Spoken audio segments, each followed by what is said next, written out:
There's a camera that indicates this phone was created by someone who had knowledge. Yeah. Correct? Yeah, that's fair enough. Yeah, that's what I'm saying. Now let us analyze that. Okay, if I tell you the one who made this phone, he didn't know how to make the phone, would that be logical? No, he had to have knowledge. Yeah. Correct? Now, okay, this person has a knowledge, but he doesn't have the ability to make a phone. Can he make a phone? You need what? Ability. All right? Okay, he does have a knowledge, he does have ability, but he doesn't have it intended to make the phone. Can he make a phone? The intent? No. You have to have the intent. So this is just on a smaller scale. What is the biggest scale? Which is the universe. That's why in the Quran, so Allah said in the Quran, I'm going to translate it, but I will say in Arabic first. إِنَّ فِي خَلْقِ السَّمَاوَاتِ وَالْأَرْضِ وَاخْتِلَافِ اللَّيْلِ وَالنَّهَارِ لَآيَاتٍ لِأُولِي الْأَلْبَابِ. Within the creation of the heavens and the earth, and the alteration of a day and night, it is a sign for people of understanding. What does it mean, a sign? Sign, for example, we're going to central London. So you see a sign telling you central London is this way. So this creation is a sign pointing toward the creator. That's why that's why we say Alhamdulillah Rabbil Alameen. Allah is the Lord of Al-Alameen. Al-Alameen, which is a plural for Al-Alam, which is singular, means a sign. Okay? So the fact that we see order, the fact that, look, we have a nose next to our mouth. Why? Before you eat, what you do? You smell food. So imagine you nose, or my nose, or anyone knows here, was next to our anal. You can't leave. You're gonna commit suicide. You see. So the one who puts it here indicates what is wise. We have what? Eyebrows above our eyes. Why? Because sweat contains salt. If the sweat keeps going to your eye, it will damage it. So the fact that there is eyebrows above our eyes, not below our toes, that indicate the one who made us is wise. We have a joint in our elbows. Why? In order for us to move our forearms back and forth, in order for us to give and take and eat. Understand? That's what Allah said in the Quran, وَفِي أَنفُسِكُمْ أَفَلَا تُبْصِرُونَ. Within yourselves, there is a signs for Allah's existence. We do not reflect. You understand? So clearly, without any doubt, when you reflect upon the creation, you must have a creator without any doubt. Like, I haven't seen the one who made this, but just analyzing it, reflecting upon it, you come to the conclusion it was made. Make sense? Is a logical argument? I can make it more stronger by telling you, look, Prophet Muhammad, okay? Are you familiar with Jesus, Moses, Abraham? I've heard it, Okay, I'm not going to speak about them. What I'm going to do, speak about Prophet Muhammad, okay? Now, these prophets, Jesus, Moses, Abraham, Noah, all of them claim they were chosen by God, okay? But when they made that claim, not just, they back it up with the proofs. What is the proofs? That they prophesied about the future. Even though they never met each other, they came with the same teaching. That worship one God, the God of Adam, the God of Abraham, okay? Likewise, they came with the miracles, okay? So if these guys, or those guys, they were normal guys, how come none of us can bring what they brought? For example, let me ask you, who knows the future in detail? Nobody does. Except the Creator. Why? No one knows about this phone in detail except who? The one who made it. Because why? Before you make it, you have to have knowledge first. So the one who made this universe, he's the one who knows about the creation better than anyone else. But now, how come we know Prophet Muhammad, who lived 1400 years ago, he prophesied about the future? For example, he said, will come a time when you see the barefoot Arab man competing in building tall buildings. When the Prophet Muhammad mentioned that talk, back in those days, the Arabs were not known to do that. Those who were known, the Persians, the Romans, the Egyptians, the Greeks. So let me ask you now, where is the tallest building in the world? I think it's Dubai? Dubai? Yes. Burj Khalifa. Dubai, yes. So Dubai is in the Arab Peninsula. Do you know who's competing with them now? Saudi. Saudi is building a taller. The question we ask ourselves, how men that lived 1400 years ago and knew about something is occurring right now? The Shah is Qatar. You see what I'm saying? Huh? The Shah, tallest building in Europe, is Qatari. It's Arab as well. They're all competing with each other. Subhanallah. So another one is what? Prophet Muhammad said, there will come a time, and this prophecy is so powerful, to be honest. He said there will come a time that the Arabs, they will stop using camels as a riding beast, and they will use something as a box, as what? A box, and will carry them from their houses to the mosque with their wives. The question we ask ourselves, of course, Prophet Muhammad never said a car or a truck or Mercedes, but the description, the Arab man, generally speaking, the Arabs, they only use camels, and they call it what? They call the camel the sheep of the desert, you know, because they can travel with the camel for a long time.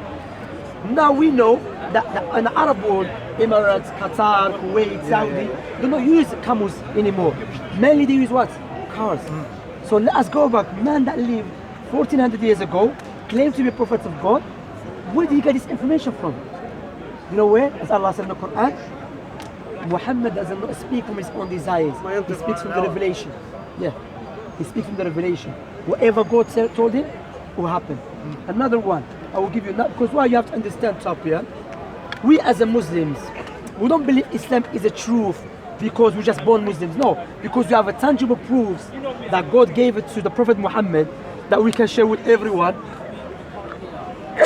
Alhamdulillah.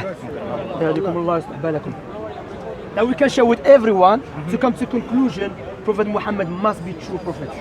Another one, Prophet Muhammad said there will come a time, okay? Barakallahu fikum. He said there will come a time when you see women dressed but naked at the same time. Person might say it's contradiction. If they are dressed, they cannot be naked. Okay? But what we see now, the way the people dress. You with me? Oh, you mean like dress? Like... Exposing everything, you know? So now again, when the Prophet Muhammad mentioned that, it shows you that there's signs of the hour. Mean, sometimes some prophecies doesn't mean it's bad or good. Sometimes mean it's good, sometimes mean it's bad. However, these prophecies indicate this man must be a prophet of God. I will give you another one as well. If from Nigeria, there's a lot of Muslims there as well. Yeah. My teacher, my Arabic teacher is Nigerian. Okay. Yeah, I'm an Arab, but my teacher is Nigerian. You know, an Arabic language. May Allah preserve him, Nordin. You know, he's a Nigerian now. You know, so Prophet Muhammad came with the Quran, a book called Quran. And this book, there's many miracles about it. One of them, that this book, Allah mentioned the Quran. This book, Allah revealed this book in a way it will be easy for people to memorize it. Okay? We know now.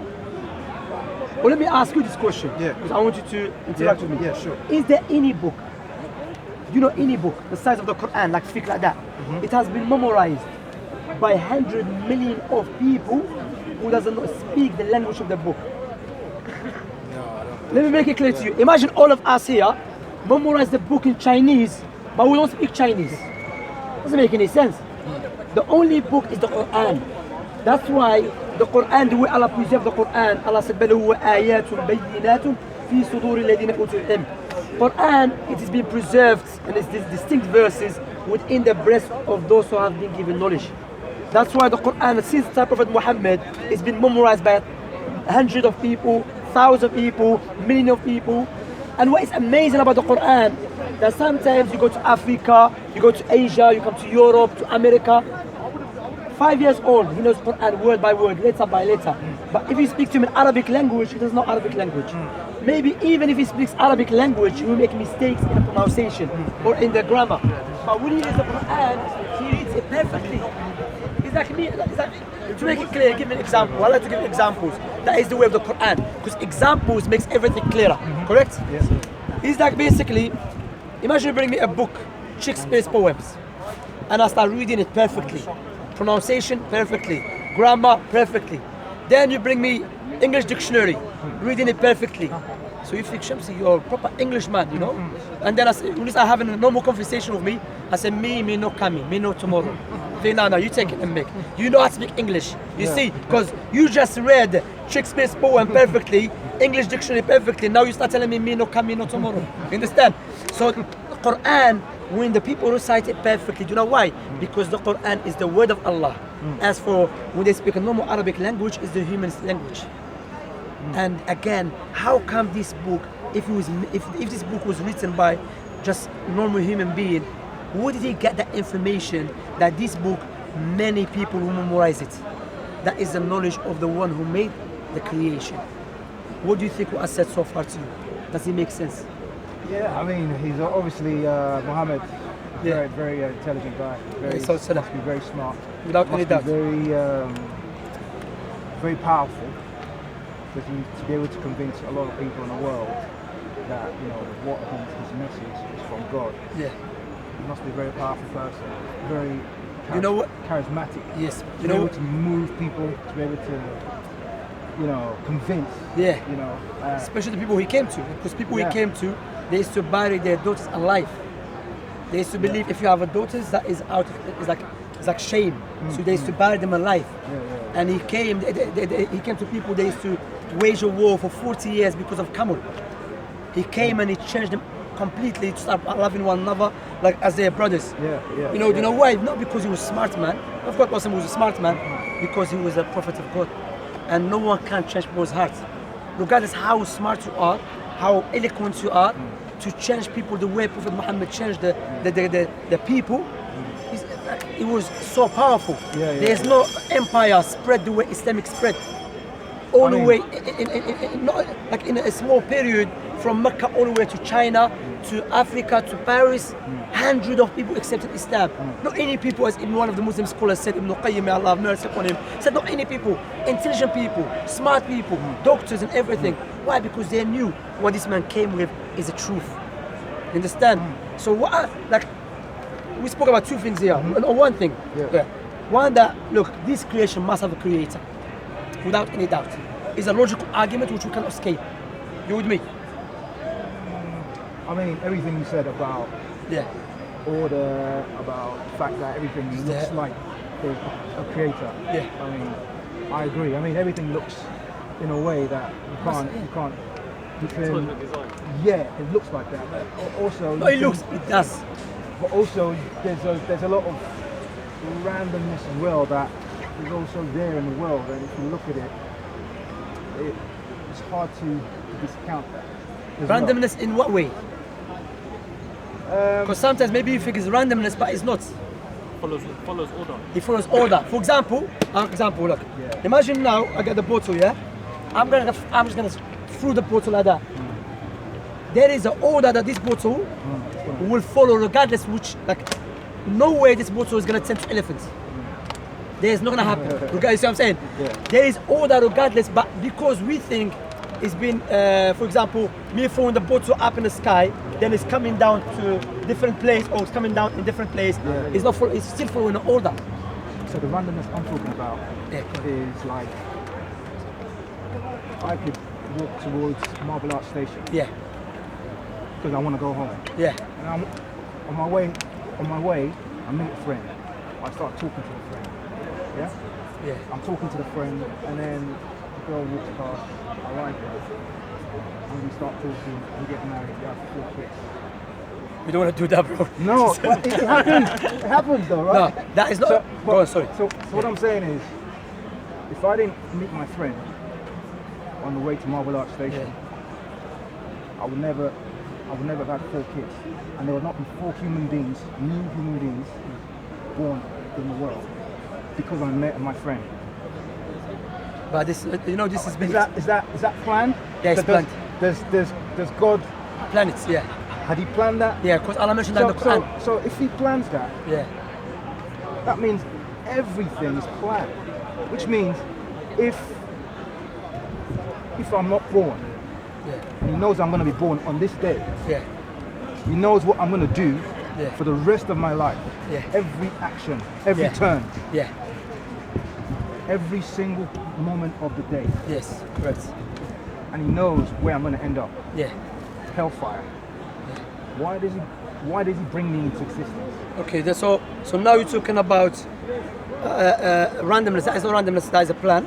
There's 2 things God decree upon us, okay? Decree plan for us.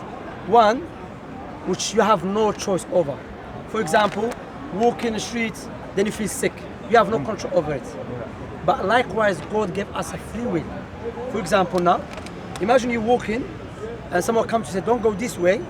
There is people killing each other with swords and guns and everything. No one with a sound intellect will say, you know what, I think God planned it for me already, I'm gonna get killed, I'm gonna do it. No one will do that, see? So you will turn around and go somewhere else. You turn around going somewhere else, God already knew it. So God knowing something that's gonna happen, doesn't mean he forced you. Understand? Yeah, For example, like that, I know you're gonna go to Mobile House Station, for example. That it means just I'm a person who possesses knowledge of your action. Doesn't mean I forced you. Also, we believe God, nothing that take place in this universe except by God's permission, meaning God allows it. And in order for us to understand why God's doing that, okay, you have to understand the foundation. God already clarified to them that He created this creation for a purpose. Based upon His wisdom and His justice and His mercy, He created this creation, one of them, in order for us to be grateful to Him. Okay? The other thing is a test for us. The other thing, to recognize one another. Okay? So God, when He created us, He, first of all, let us understand something. We don't question God. Okay? We don't say, God, why are you doing this, doing that? Because why? Some people have respect to They want God according to their desires. No, I want God only, I question Him. No, God is our lead, is our master, is our creator.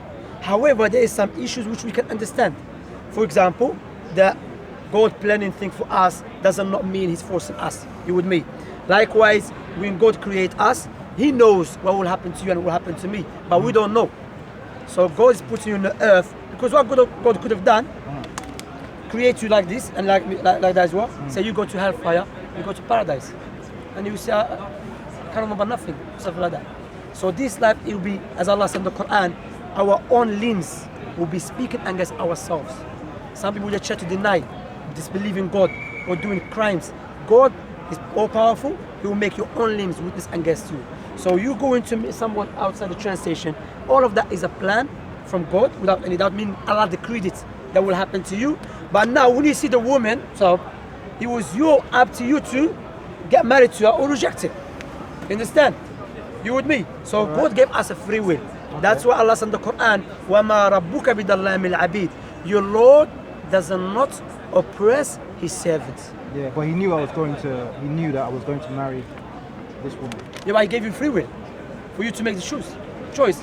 So either you got married to her, like imagine you never got married to her. God knew. But the free will is irrelevant, right? No, it is irrelevant, free will. Because He knows, regardless of the fact that I have the free will, yeah, He knows the end result. He knows what's going to happen. Yeah, but so it doesn't matter if I have a free will or not. No, it does. Why? For example, like that. Imagine I meet a woman, she's a murderer. Would you marry her? Oh, of course. But why would you not marry her? Well, because she's a murderer, right? No, but what is allowing you to not marry her? Your free will. I chose not to. Right? Which is a free will. Yeah. Who gave you that? The Creator. So the Creator gave you free will to make choices, and the Creator also give you what? Intellect. That's why in Islam, if someone who doesn't have intellect, meaning someone who's crazy, God will not judge him if he does something evil. In Islam, because why? The faculty of God that will judge us according to is our intellect, our brain. You see, God give you intellect, give you free will. Now I just met this woman outside the station. How am I gonna marry her? Doesn't make any sense. So now we have to understand that Allah decree things, mean Allah create everything. Okay? Allah allows things to take place in this creation in order what? For the test to occur. Okay? For your action to occur as well. Okay? However, God gave you free will in order for you what? To choose or not. One of the scholars called Ibn Taymiyyah, a Christian man, said to him, why God is going to judge me for something which He created me as a Christian? Okay? Ibn Taymiyyah wrote a poem called Ta'iyya. Ta'iyya means this poem finished with the letter T. Okay? He said, one of his arguments said, no one here, if someone comes to rob you, he said, let me rob you, and he'll say, you know what, don't complain, because God's a planet. Would you accept that? No. You defend yourself. Yeah. You see what I'm saying? So you have to, whatever you do, God planned it. Like now, when I turn away from this woman who's a murderer, God already planned it. Understand? God decreed me, God knew it, created it, and allowed it. But God gave me what? Free will. I'll give you another example which is clarifier. Then one of the Muslim leaders called Umar ibn Khattab, a man came, they brought him a man who was a thief. And he said, you know, because you are harming the society, you are harming the people. In Islam, not any thief, someone who is professional thief. Not someone who is hungry, took banana, we cut off his hand. No. Someone who is professional, and there is many rules to it, yeah? But I just want to mention the story behind it. So he said to him, oh Umar, why are you going to cut off my hand for something which Allah already decreed upon me. You know what Umar said? He said, why are you blaming me for something which Allah already decreed upon me as well? So you see, so you want to use Allah's plan for your favor, I'm going to use it for my favor too. Understand? You with me? Is it clear? Yeah, I'm So I'm saying, so what we are, because we are here already, God create us, so let us go make best choices.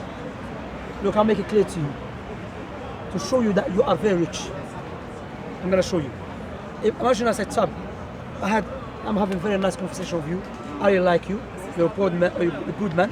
I will give you £2 million as a gift from me. What would you say to me at least? Thank you. Thank you, of course. Would you remember me all the time? Oh, 100%. Of course, Nigeria, 2 million, big money. Likewise, Algeria, £2 million. Bro, I go home, that's it. You go out Nigeria straight away. 100%. Nice house, Shamsi. Now, I will give you £2 million on the condition, give me your 2 eyes. Oh, no. No, go. Innit? I like the way you say, oh, no. Without it. Because your 2 eyes is more valuable than £2 million. So why don't you be grateful and thankful to the one who gave you eyes for free? Again, I'm very grateful for my eyes. I'm very grateful for my health. To who? Just because I know I've seen what it's like for people that don't have eyes. Of course. And I know that. But to whom you are grateful? To the one who made it. To nature. Nature is To- not the one who gave you 2 eyes. Huh? Nature is not the one who gave you 2 eyes. But honestly, I don't know who gave me 2 eyes. The Creator gave you 2 eyes, Yeah, without but- any doubt. Yeah. Which is we agree that we must have a Creator. So yeah. Like I'll give you So an example now. Sorry, to cut it off, Yeah, yeah? sure. Now, who gave you life? Your mother and your father? Okay, let us analyze this claim. Your mother, your father gave you life. Well, So yeah. therefore, your father and your mother possess the power to give life. No. Do you know the proof for that? Guess so. No, do you know the proof for that? When you die, Yeah. your mother and your father, they will cry. If it was up to them to be in the first place to give life, they would have just, you know what? We already possess the power to give life. Who's gonna give you life again?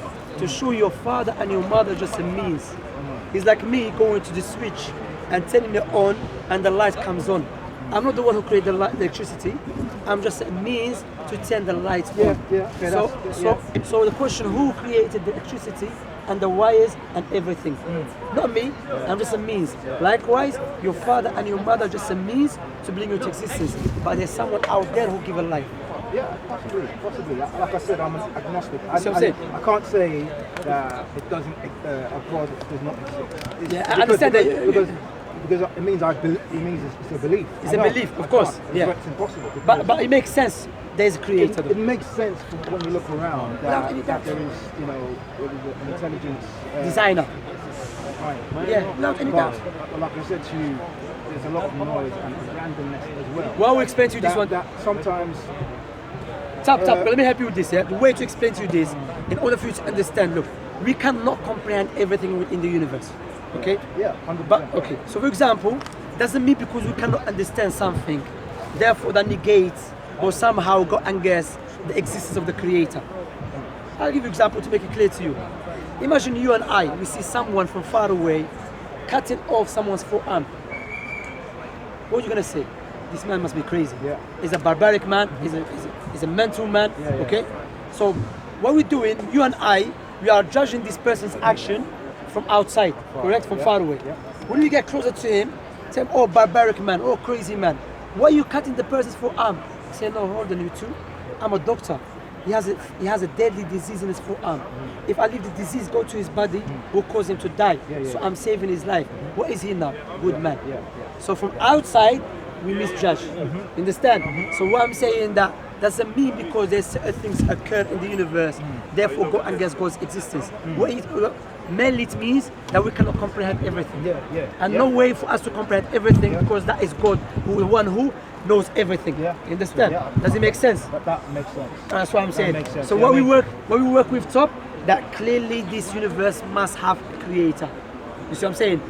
And the proof that this Prophet Muhammad who, if he was just only a human being, how come the prophecies that he said is occurring right now? How come a book that he came with be memorized by 100 million of people? How come all of this? So when you put all this together, it gives you certainty that without any doubt, what Prophet Muhammad came is the truth. What do you think about what he said? I like that big smile. Yeah.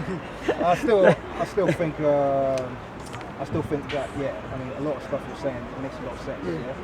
When you look around you, it's very hard to argue. But you know, I've lived long enough and I've seen a lot in the world to notice other things. You know, that you can't discount. I just think that. Such as? Well, I just explained randomness, you know. But we explained that already. No, you said it's a good, accept it. No, I explained randomness, like, you know, and also the fact that, you know, if God is the way He is, the way you say God is, He should be efficient in the way He's able to transmit the knowledge. You see what you're doing, Tap, now? You are across the world. Because you know, Tap, what you're doing? You are dictating. Yeah, maybe. You are dictating to God. But hear me. Who's wiser, you or God? Well, if God exists. If God were wiser. Yeah. So, because what type you have to understand, you're gonna come along and say, you know what? Why God doesn't do that?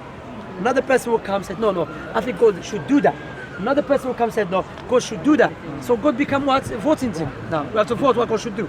No, we don't dictate to God what it does. The fact that we can see this tremendous creation of God, therefore what we do, that's what Islam means submission. But not any not blind submission that is based upon tangible proofs that the Creator is the all-wise. There was one scholar called Ibn al-Jawzi. He mentioned a good point. He said, he said, without any doubt, you're gonna come, like you said, through your life, you're gonna come across certain things which you're gonna think, why this happened? Why did that happen? But it doesn't mean because we don't understand it, therefore there's something wrong with it. Because we as a Muslim, we work with what? That we can establish clearly Allah is the all-wise. Therefore, whatever it does, there's wisdom behind it. Sometimes we know, sometimes we don't know. Let me make it more clearer. Okay, I'm sorry for taking your time. Yeah? There was a story, it's been mentioned about the Israelites, okay? They said one of the prophets, I think it was Moses, yeah? It was narrated by one of the Andalusian scholars. So this prophet said to God, oh God, I see some things in the universe, or in the creation, doesn't make any sense to me. So God said to him, stay behind the tree and watch. So a man came with his horse to drink from the water. While he's drinking, he dropped his money, bag of money, okay?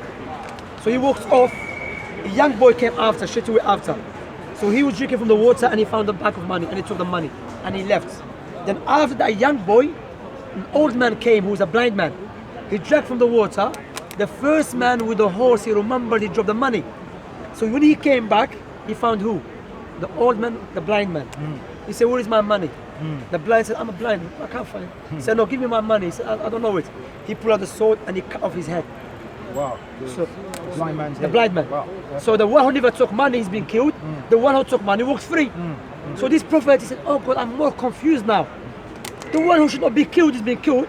The one who done the crime, he left. Then God revealed to him. He said, you know the man with the horse and the child, the young boy's father was working for him. And he never paid him for his work and he died. So that money, that's his rights. The blind man, he killed the father of the man with the horse. So everyone took what he deserves. Justice. That is clearer than anything else. You see what I'm saying? That shows you what? Sometimes we can see things in the creation which you think there is oppression in there. There's injustice. No, there is not. God is the most just. That picture is so clear. Anyway, well, I would hope, think about it. Yeah. Because you know, if you're have you been in Jamaica before? No. If you want to go to Jamaica, what would you do first? You study about it, correct? If it's a safe country, is a cold country, is a hot country, you will not say, you know what, when I get there, I will come to know. Likewise, one day we have to live this life. Yeah. Think about it, why we have to die. What was going to happen to us? You understand? I don't know if any brother has a leaflet we can give to top. Or, do you have a leaflet or something? All right, let me, can I give you a website? That Yeah, please? sure. Yeah. Oh, can we exchange numbers? Yeah. Please. Put it in my phone and then Let me take his number. Let me take your number, please, Tap. yeah, sure. and take my number. It was a pleasure talking to you. You know, and maybe we'll carry on from you know. Don't worry, I'm not gonna bombard you with some Islamic. Joking. But where are you from? You're from around here? South London. Oh, South London. Where about? Wisham? Crystal Palace. Crystal Palace. People probably shouldn't record you giving the numbers. Oh, yeah. All right. Remind us to the that's recorders. it. Yeah, put in.